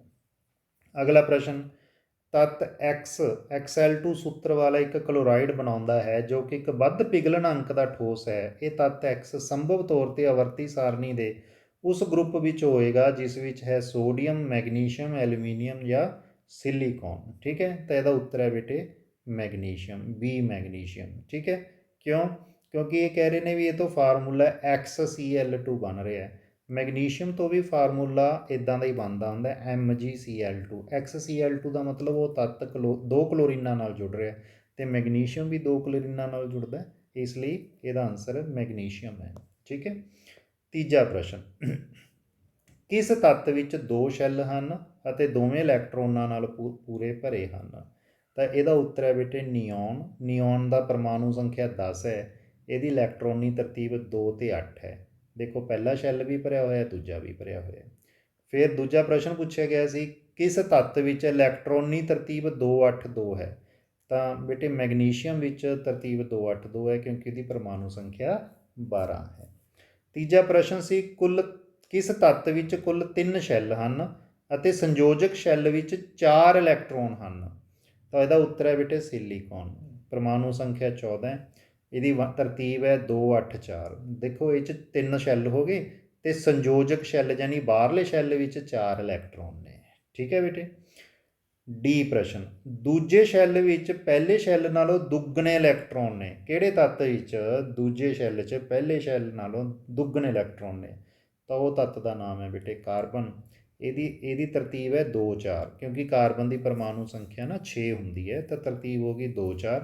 ਅਤੇ ਦੇਖੋ ਆਹ ਪਹਿਲੇ ਨਾਲੋਂ ਦੂਜੇ 'ਚ ਦੁੱਗਣੇ ਹੋ ਗਏ, 2 ਦਾ ਦੁੱਗਣਾ 4 ਹੁੰਦਾ। ਠੀਕ ਹੈ। ਅਗਲਾ ਪ੍ਰਸ਼ਨ, ਕਿਹੜੇ ਤੱਤ ਵਿੱਚ ਕੁੱਲ 2 ਸ਼ੈੱਲ ਹਨ ਅਤੇ ਸੰਯੋਜਕ ਸ਼ੈੱਲ ਵਿੱਚ 3 ਇਲੈਕਟ੍ਰੋਨ ਹਨ? ਤਾਂ ਇਹਦਾ ਆਨਸਰ ਹੈ ਬੇਟੇ ਬੋਰਾਨ। ਬੋਰਾਨ ਵਿੱਚ 2 ਸ਼ੈੱਲ ਨੇ ਕਿਉਂਕਿ ਇਹਦੀ ਪਰਮਾਣੂ ਸੰਖਿਆ 5 ਹੁੰਦੀ ਹੈ ਅਤੇ ਇਹਦੀ ਤਰਤੀਬ 2 ਤੇ 3 ਹੋ ਗਈ, ਅਤੇ ਸੰਯੋਜਕ ਸ਼ੈੱਲ ਵਿੱਚ 3 ਇਲੈਕਟ੍ਰੋਨ ਨੇ। ਸ਼ਰਤਾਂ ਪੂਰੀਆਂ ਹੋ ਗਈਆਂ, ਅਤੇ ਇਸ ਲਈ ਆਨਸਰ ਆ ਗਿਆ ਬੋਰਾਨ। ਠੀਕ ਹੈ ਬੇਟੇ। ਚੌਥਾ ਪ੍ਰਸ਼ਨ, ਆਵਰਤੀ ਸਾਰਣੀ ਵਿੱਚ ਬੋਰਾਨ ਕਾਲਮ ਦੇ ਸਾਰੇ ਤੱਤਾਂ ਦਾ ਸਾਂਝਾ ਗੁਣ ਕੀ ਹੈ? ਬੇਟੇ ਆਵਰਤੀ ਸਾਰਣੀ ਦੇ ਵਿੱਚ ਬੋਰਾਨ ਦੀ ਪਰਮਾਣੂ ਸੰਖਿਆ 5 ਹੈ, ਇਹਦੀ ਇਲੈਕਟ੍ਰੋਨੀ ਤਰਤੀਬ 2 ਅਤੇ 3 ਹੈ, ਇਸ ਲਈ ਇਹਦੀ ਸੰਯੋਜਕਤਾ 3 ਹੈ। ਇਸ ਲਈ ਬੋਰਾਨ ਕਾਲਮ ਦੇ, ਕਾਲਮ ਕਹਿ ਲਓ ਜਾਂ ਗਰੁੱਪ ਕਹਿ ਲਓ, ਦੇ ਸਾਰੇ ਤੱਤਾਂ ਦੀ ਸੰਯੋਜਕਤਾ ਵੀ 3 ਹੈ। ਬੇਟੇ ਇੱਕ ਗਰੁੱਪ 'ਚ ਨਾ ਜਿੰਨੇ ਤੱਤ ਹੁੰਦੇ ਨੇ ਸਾਰਿਆਂ ਦੀ ਸੰਯੋਜਕਤਾ ਬਰਾਬਰ ਹੁੰਦੀ ਹੈ। ਜੇ ਪਹਿਲੇ ਤੱਤ ਦੀ ਸੰਯੋਜਕਤਾ 3 ਹੈ ਤਾਂ ਬਾਕੀਆਂ ਦੀ ਸੰਯੋਜਕਤਾ ਵੀ 3 ਹੋਏਗੀ। ਠੀਕ ਹੈ। ਦੂਜਾ ਪ੍ਰਸ਼ਨ, ਆਵਰਤੀ ਸਾਰਣੀ ਵਿੱਚ ਫਲੋਰੀਨ ਕਾਲਮ ਦੇ ਸਾਰੇ ਤੱਤਾਂ ਦਾ ਸਾਂਝਾ ਗੁਣ ਕੀ ਹੈ? ਤਾਂ ਦੇਖੋ ਆਵਰਤੀ ਸਾਰਣੀ ਵਿੱਚ ਫਲੋਰੀਨ ਦੀ ਪਰਮਾਣੂ ਸੰਖਿਆ 9 ਹੈ, ਇਹਦੀ ਇਲੈਕਟ੍ਰੋਨੀ ਤਰਤੀਬ 2 7 ਹੈ ਅਤੇ ਇਹਦੀ ਸੰਯੋਜਕਤਾ 1 ਹੈ। 1 ਕਿਵੇਂ ਹੋ ਗਈ ਸੰਯੋਜਕਤਾ ਕਿ 7 ਇਲੈਕਟ੍ਰੋਨ ਨੇ, ਇਹਨੇ 8 ਪੂਰੇ ਕਰਨੇ ਨੇ ਤਾਂ ਇਹ ਕਿਸੇ ਤੋਂ 1 ਇਲੈਕਟ੍ਰੋਨ ਲੈ ਸਕਦਾ ਹੈ, ਇਸ ਲਈ ਇਹਦੀ ਸੰਯੋਜਕਤਾ 1 ਹੈ। ਇਸ ਲਈ ਫਲੋਰੀਨ ਕਾਲਮ ਦੇ ਸਾਰੇ ਤੱਤਾਂ ਦੀ ਸੰਯੋਜਕਤਾ ਕਿੰਨੀ ਹੈਗੀ ਹੈ ਜੀ? 1 ਹੈ। ਠੀਕ ਹੈ। ਅਗਲਾ ਪ੍ਰਸ਼ਨ, ਇੱਕ ਪਰਮਾਣੂ ਦੀ ਇਲੈਕਟ੍ਰੋਨੀ ਤਰਤੀਬ 2 8 7 ਹੈ, ਇਸ ਤੱਤ ਦਾ ਪਰਮਾਣੂ ਅੰਕ ਕੀ ਹੈ? ਬਈ ਦੇਖੋ ਜਿਹਦੀ ਇਲੈਕਟ੍ਰੋਨੀ ਤਰਤੀਬ 2 8 7 ਹੈ, ਤੁਸੀਂ ਜੋੜ ਲਓ, ਤੁਹਾਨੂੰ ਪਰਮਾਣੂ ਸੰਖਿਆ ਪਤਾ ਲੱਗ ਜਾਏਗੀ। 2 ਤੇ 8 10 ਤੇ 7 17, ਤਾਂ ਇਸ ਤੱਤ ਦੀ ਪਰਮਾਣੂ ਸੰਖਿਆ 17 ਹੈ ਅਤੇ ਇਸ ਦਾ ਨਾਮ ਕਲੋਰੀਨ ਹੈ। ਇਹ ਆ ਗਿਆ ਪਹਿਲੇ ਪ੍ਰਸ਼ਨ ਦਾ ਉੱਤਰ। ਫਿਰ ਇਹ ਕਹਿ ਰਹੇ ਨੇ ਵੀ ਹੇਠ ਲਿਖਿਆਂ ਵਿੱਚੋਂ ਕਿਸ ਨਾਲ ਇਸ ਦੀ ਰਸਾਇਣਿਕ ਸਮਾਨਤਾ ਹੋਵੇਗੀ? ਨਾਈਟ੍ਰੋਜਨ ਨਾਲ ਇਸ ਤੱਤ ਦੀ ਸਮਾਨਤਾ ਹੋਏਗੀ, ਫਲੋਰੀਨ ਨਾਲ ਹੋਏਗੀ, ਫਾਸਫੋਰਸ ਨਾਲ ਹੋਏਗੀ, ਆਰਗਨ ਨਾਲ ਹੋਏਗੀ। ਬੇਟੇ ਆ ਬ੍ਰੈਕਟ 'ਚ ਇਹਨਾਂ ਦੀਆਂ ਪਰਮਾਣੂ ਸੰਖਿਆਵਾਂ ਲਿਖੀਆਂ ਨੇ। ਹੁਣ ਅਸੀਂ ਦੇਖਿਆ ਵੀ ਕਲੋਰੀਨ ਦੇ ਜਿਹੜੀ ਇਲੈਕਟ੍ਰੋਨੀ ਤਰਤੀਬ ਹੈ 2 8 7 ਹੈ, ਯਾਨੀ ਕਿ ਇਹਦੇ ਬਾਹਰਲੇ ਸ਼ੈੱਲ 'ਚ 7 ਇਲੈਕਟ੍ਰੋਨ ਨੇ। ਤਾਂ ਆ ਜਿਹੜੇ 4 ਤੱਤ ਦਿੱਤੇ ਹੋਏ ਨੇ, ਨਾਈਟ੍ਰੋਜਨ, ਫਲੋਰੀਨ, ਫਾਸਫੋਰਸ ਤੇ ਆਰਗਨ, ਇਹਨਾਂ ਦੇ ਪਹਿਲਾਂ ਤੁਸੀਂ ਪਰਮਾਣੂ ਅੰਕ ਲਿਖ ਲਓ 7 9 15 18, ਫਿਰ ਤਰਤੀਬ ਲਿਖ ਲਓ 2 5 2 7 2 8 5 2 8 8। ਹੁਣ ਦੇਖੋ ਵੀ ਇਹਦੇ ਬਾਹਰਲੇ ਕਲੋਰੀਨ ਦੇ ਬਾਹਰਲੇ ਸ਼ੈੱਲ 'ਚ 7 ਇਲੈਕਟ੍ਰੋਨ ਸੀ ਤੇ ਫਲੋਰੀਨ ਦੇ ਬਾਹਰਲੇ ਸ਼ੈੱਲ 'ਚ ਵੀ 7 ਇਲੈਕਟ੍ਰੋਨ ਨੇ, ਇਸ ਲਈ ਕਲੋਰੀਨ ਦੇ ਗੁਣ ਕਿਹਦੇ ਨਾਲ ਮਿਲਦੇ ਨੇ? ਫਲੋਰੀਨ ਨਾਲ। ਤਾਂ ਉੱਤਰ ਕੀ ਆ ਗਿਆ? ਕਲੋਰੀਨ ਅਤੇ ਫਲੋਰੀਨ ਇੱਕ ਦੂਸਰੇ ਨਾਲ ਰਸਾਇਣਿਕ ਤੌਰ ਤੇ ਸਮਾਨ ਹਨ। 6ਵਾਂ ਪ੍ਰਸ਼ਨ, ਆਵਰਤੀ ਸਾਰਣੀ ਵਿੱਚ 3 ਤੱਤਾਂ A, B ਅਤੇ C ਦੀ ਸਥਿਤੀ ਹੇਠ ਲਿਖੇ ਅਨੁਸਾਰ ਹੈ। ਬੇਟੇ 3 ਤੱਤ ਨੇ, 3 ਚੋਂ ਇੱਕ ਤੱਤ ਜਿਹੜਾ B ਤੱਤ ਹੈ ਉਹ ਤਾਂ ਗਰੁੱਪ 16 'ਚ ਦਿਖਾਇਆ ਇਹਨਾਂ ਨੇ, ਤੇ ਜਿਹੜਾ A ਤੇ C ਹੈ ਉਹਨਾਂ ਨੂੰ ਗਰੁੱਪ 17 'ਚ ਦਿਖਾਇਆ ਹੈ।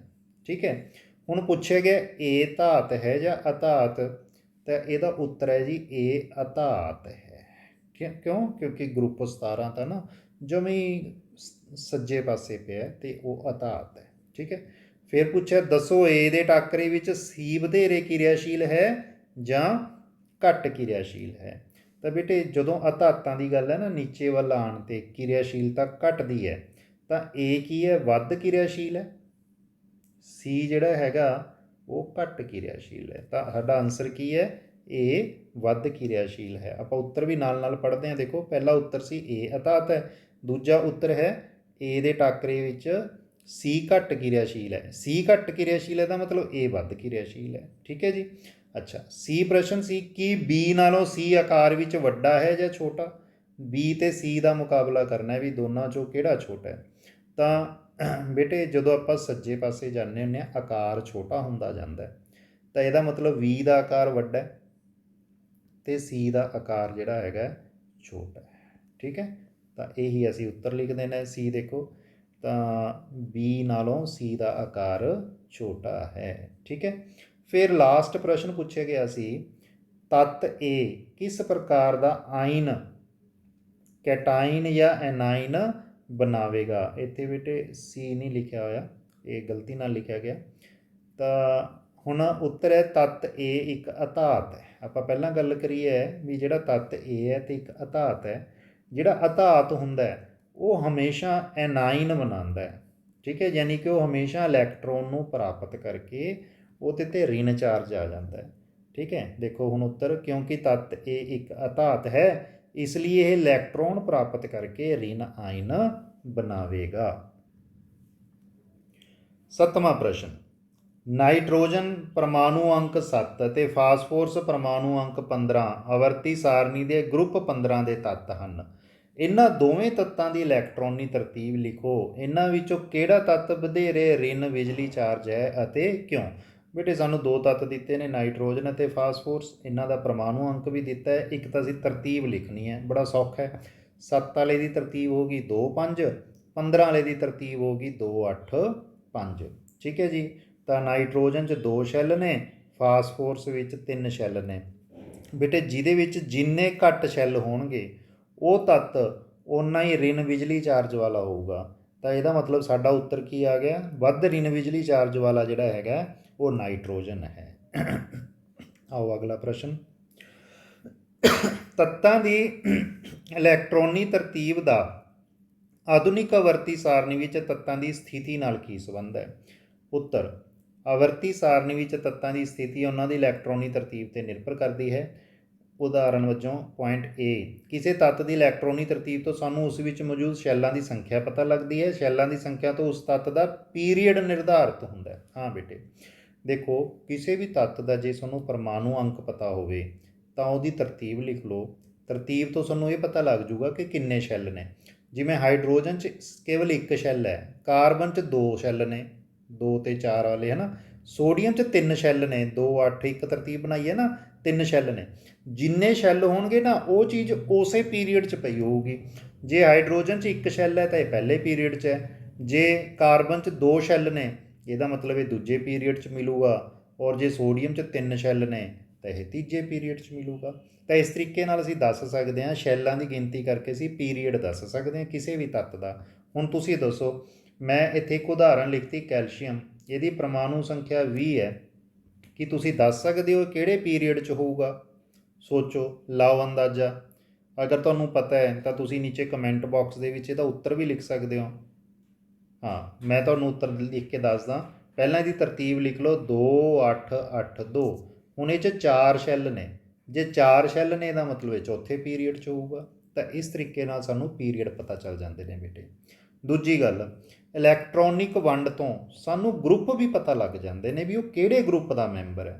ਜਿਵੇਂ ਇੱਥੇ ਇੱਕ ਟੇਬਲ ਹੈ, ਹਾਈਡਰੋਜਨ ਦੀ ਇਲੈਕਟ੍ਰੋਨੀ ਵੰਡ, ਹੀਲੀਅਮ, ਲੀਥੀਅਮ, ਪਹਿਲੇ 10 ਤੱਤਾਂ ਦੀ ਇਲੈਕਟ੍ਰੋਨੀ ਵੰਡ ਲਿਖ ਲਈ ਬੇਟੇ। ਜਿਹਦੇ ਬਾਹਰਲੇ ਸ਼ੈੱਲ 'ਚ ਇੱਕ ਇਲੈਕਟ੍ਰੋਨ ਹੋਵੇ ਉਹ ਪਹਿਲੇ ਗਰੁੱਪ 'ਚ ਹੋਊਗਾ।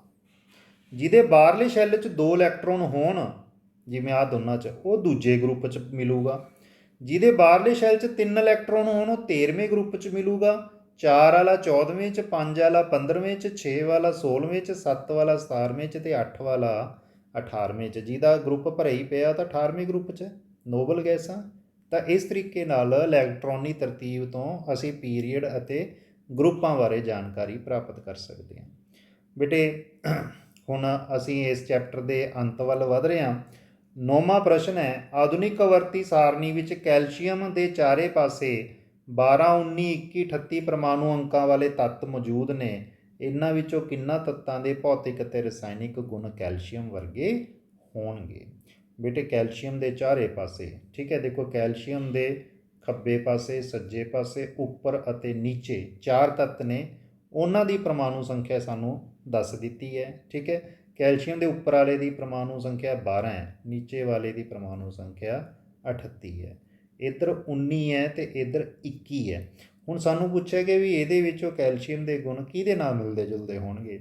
ਬੇਟੇ ਵੈਸੇ ਤਾਂ ਕੈਲਸ਼ੀਅਮ ਦੇ ਗੁਣ ਇਹਨਾਂ 12 ਪਰਮਾਣੂ ਸੰਖਿਆ ਅਤੇ 38 ਵਾਲਿਆਂ ਨਾਲ ਮਿਲਦੇ ਜੁਲਦੇ ਹੋਣਗੇ। ਬਟ ਕਿਉਂਕਿ 38 ਪਰਮਾਣੂ ਸੰਖਿਆ ਸਾਡੇ ਸਿਲੇਬਸ 'ਚ ਨਹੀਂ ਹੈਗੀ, ਇਸ ਲਈ ਅਸੀਂ ਤਾਂ ਕਹਾਂਗੇ ਕਿ ਜੀ ਕੈਲਸ਼ੀਅਮ ਦੇ ਗੁਣ 12 ਪਰਮਾਣੂ ਸੰਖਿਆ ਵਾਲੇ ਤੱਤ ਨਾਲ ਮਿਲਦੇ ਜੁਲਦੇ ਹੋਣਗੇ। ਅਤੇ 12 ਪਰਮਾਣੂ ਸੰਖਿਆ ਕਿਹੜੇ ਤੱਤ ਦੀ ਹੈ? ਉਹ ਹੈਗੀ ਹੈ ਮੈਗਨੀਸ਼ੀਅਮ ਦੀ। ਵੈਸੇ ਵੀ ਇੱਥੇ ਦੇਖੋ ਮੈਗਨੀਸ਼ੀਅਮ ਦੀ ਜੇ 12 ਪਰਮਾਣੂ ਸੰਖਿਆ ਹੈ, ਇਹਦੀ ਤਰਤੀਬ ਹੋ ਗਈ 2 8 2, ਯਾਨੀ ਇਹਦੇ ਬਾਹਰਲੇ ਸ਼ੈੱਲ 'ਚ 2 ਇਲੈਕਟ੍ਰੋਨ ਨੇ। ਕੈਲਸ਼ੀਅਮ ਦੀ 20 ਹੈ, 20 ਪਰਮਾਣੂ ਸੰਖਿਆ ਹੈ ਅਤੇ ਇਹਦੀ ਤਰਤੀਬ 2 8 8 2, ਇਹਦੇ ਬਾਹਰ ਵੀ 2 ਇਲੈਕਟ੍ਰੋਨ ਨੇ। ਕਿਉਂਕਿ ਦੋਨਾਂ ਦੇ ਬਾਹਰ 2 ਇਲੈਕਟ੍ਰੋਨ ਨੇ, ਇਸ ਲਈ ਇਹਨਾਂ ਦੇ ਗੁਣ ਆਪਸ ਵਿੱਚ ਮਿਲਦੇ ਜੁਲਦੇ ਹੋਣਗੇ। ਬੇਟੇ ਲਾਸਟ ਅਤੇ ਸਭ ਤੋਂ ਇੰਪੋਰਟੈਂਟ ਜਿਹੜਾ ਕੁਐਸਚਨ ਹੈਗਾ ਉਹ ਹੈ, ਆਧੁਨਿਕ ਆਵਰਤੀ ਸਾਰਣੀ ਅਤੇ ਮੈਂਡਲੀਵ ਦੀ ਆਵਰਤੀ ਸਾਰਣੀ ਵਿੱਚ ਤੱਤਾਂ ਦੀ ਤਰਤੀਬ ਦੀ ਤੁਲਨਾ ਕਰੋ। ਬੇਟੇ ਦੋਨੋਂ ਆਵਰਤੀ ਸਾਰਣੀਆਂ ਦੀ ਤੁਲਨਾ ਹੈਗੀ ਹੈ, ਇੱਕ ਤਾਂ ਆਧੁਨਿਕ ਜਿਹੜੀ ਅੱਜ ਚੱਲ ਰਹੀ ਹੈ, ਇੱਕ ਮੈਂਡਲੀਵ ਜਿਹੜੀ ਪਹਿਲਾਂ ਇਸ ਤੋਂ ਪਹਿਲਾਂ ਬਣੀ ਸੀ। ਤਾਂ ਪਹਿਲਾ ਪੁਆਇੰਟ ਹੈ, ਇਸ ਸਾਰਣੀ ਵਿੱਚ ਤੱਤਾਂ ਨੂੰ ਵੱਧਦੇ ਹੋਏ ਪਰਮਾਣੂ ਅੰਕਾਂ ਵਿੱਚ ਦਰਸਾਇਆ ਗਿਆ। ਜਿਹੜੇ ਮਾਡਰਨ ਪੀਰੀਓਡਿਕ ਟੇਬਲ ਹੈ ਪਰਮਾਣੂ ਅੰਕਾਂ ਦੇ ਹਿਸਾਬ ਨਾਲ ਬਣਿਆ, ਜਦਕਿ ਦੂਜੇ ਪਾਸੇ ਇਸ ਸਾਰਣੀ ਦੇ ਤੱਤਾਂ ਨੂੰ ਵੱਧਦੇ ਹੋਏ ਪਰਮਾਣੂ ਪੁੰਜਾਂ ਵਿੱਚ ਵਿਵਸਥਿਤ ਕੀਤਾ ਗਿਆ। ਇਹ ਪਰਮਾਣੂ ਪੁੰਜ ਦੇ ਹਿਸਾਬ ਨਾਲ ਬਣਿਆ ਔਰ ਇਹ ਪਰਮਾਣੂ ਅੰਕ ਦੇ ਹਿਸਾਬ ਨਾਲ ਬਣਿਆ। ਇਹ ਹੋ ਗਿਆ ਪਹਿਲਾ ਪੁਆਇੰਟ। ਦੂਜਾ ਪੁਆਇੰਟ, ਇਸ ਸਾਰਣੀ 'ਚ 18 ਗਰੁੱਪ ਨੇ ਅਤੇ 7 ਪੀਰੀਅਡ ਨੇ, ਜਦਕਿ ਮੈਂਡਲੀਵ ਵਾਲੀ ਸਾਰਣੀ 'ਚ 8 ਗਰੁੱਪ ਅਤੇ 7 ਪੀਰੀਅਡ ਸੀਗੇ। ਤੀਜਾ, ਆਧੁਨਿਕ ਆਵਰਤੀ ਸਾਰਣੀ ਵਿੱਚ ਸਮਾਨ ਗੁਣਾਂ ਵਾਲੇ ਤੱਤਾਂ ਨੂੰ ਇੱਕ ਗਰੁੱਪ ਵਿੱਚ ਰੱਖਿਆ ਗਿਆ ਹੈ, ਜਦਕਿ ਮੈਂਡਲੀਵ ਵਾਲੀ ਸਾਰਣੀ ਵਿੱਚ ਕਈ ਅਸਮਾਨ ਤੱਤਾਂ ਵਾਲੇ ਤੱਤਾਂ ਨੂੰ ਵੀ ਇੱਕੋ ਗਰੁੱਪ 'ਚ ਰੱਖਿਆ ਗਿਆ।